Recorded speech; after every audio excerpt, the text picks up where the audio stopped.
చిట్టి ఫోటోని పగలగొట్టి ఆ పనిని అను మీదికి తోసేస్తుంది ప్రియ. దీంతో రామచంద్రకు కోపం వస్తుంది. అనుని కొట్టబోతుంటే మధ్యలోకి వస్తుంది రాధ. నేనే ఆ ఫోటోని పగలగొట్టాను. క్లీన్ చేద్దామని చూస్తే జారిపడిందని అబద్ధం చెప్తుంది రాధ. అబద్ధాన్ని రామచంద్ర కనిపెడతాడు. మంచితనానికి కూడా హద్దులు ఉండాలి. అతి మంచితనం ప్రమాదం. నువ్వు ఈ రూంలోనే లేవు. ఈ ఫోటో ఎలా పగలగొడతావు అని రాధని అడుగుతాడు రామచంద్ర.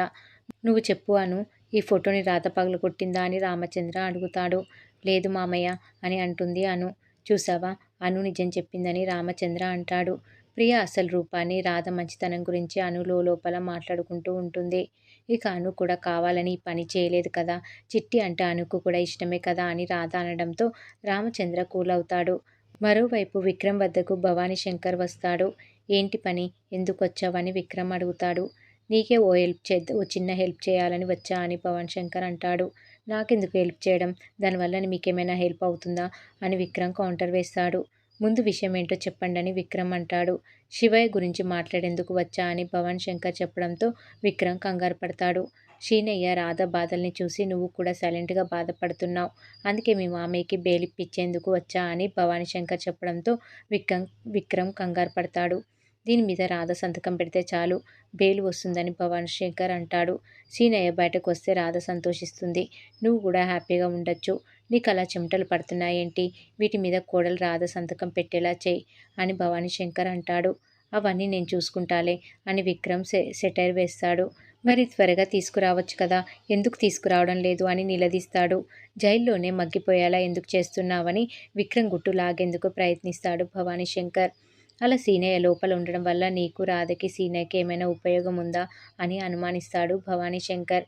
గెట్ అవుట్ అని విక్రమ్ అంటే నాకు కావాల్సింది వచ్చిందిలే, దొరికావు విక్రమ్ అని భవానీ శంకర్ అనుకుంటూ వెళ్తాడు. అసలు విషయం తెలుసుకొని నీ అంతు తేలుస్తా అని భవానీ శంకర్ అంటాడు. మరోవైపు పగిలిన ఫేమ్ గాజు ముక్కలు ఏరుతుంటే రాధకి గాయమవుతుంది. ఆ గాయానికి ఫస్ట్ ఎయిడ్ చేస్తుంది అను. ఏం జరిగినా జరిగినట్టు ఎలా ఉండగలుగుతున్నావు రాధా అని అను అంటుంది. ఇంతకాలం అపార్థం చేసుకున్నాను అని అను అంటే రాధ థ్యాంక్స్ చెప్తుంది. ఇప్పుడు అర్థం చేసుకున్నావు కదా అని రాధ అంటుంది. ఆ ఇద్దరిని అలా చూసి రామ ఆశ్చర్యపోతాడు. పోలీస్ స్టేషన్లో జరిగిన విషయాన్ని దమయంతికి భవానీ శంకర్ చెప్తాడు. ఏదో మతలబు ఉందని భవానీ శంకర్, దమయంతి అనుమానిస్తారు. శివయ్య జైల్లో ఉంటేనే సేఫ్ అని విక్రమ్ అనుకొని ఉండొచ్చు. బయటకు వస్తే మనం చంపేస్తామని కావచ్చు. రాధని అసలు ప్రేమించి పెళ్లి చేసుకుని ఉండకపోవచ్చు కదా అని భవానీ శంకర్ తన అనుమానాల గురించి దమయంతితో చెప్తాడు. ప్రియతో పెళ్లి తప్పించుకోవడానికి రాధని అవసరం కోసం చేసుకున్నాడేమో అని భవానీ శంకర్ గెస్ చేస్తాడు. తన అవసరం కోసం తన తండ్రి కోసం చేసుకొని ఉండొచ్చు కదా, తాత్కాలిక పెళ్లి అగ్రిమెంట్ మ్యారేజ్ చేసుకుని ఉండొచ్చు కదా అని భవానీ శంకర్ కనిపెడతాడు. డమ్మీ పెళ్లి, డమ్మీ భార్య భర్తలు డమ్మీ కాపురం చేస్తున్నారేమో అని భవానీ శంకర్ కరెక్ట్గానే గెస్ చేస్తాడు. కానీ దమయంతికి మాత్రం ఏమీ అర్థం కావడం లేదని అంటుంది. ఇవన్నీ నేను కనిపెడతానని భవానీ శంకర్ అంటాడు. ఇంట్లోకి టెన్షన్తో వచ్చిన విక్రమ్ని ఆట పట్టిస్తుంది రాధ. అంతటితో ఈరోజు ఎపిసోడ్ కంప్లీట్ అవుతుంది. మరి మున్ముందు ఏం జరగబోతుందో చూడాలి.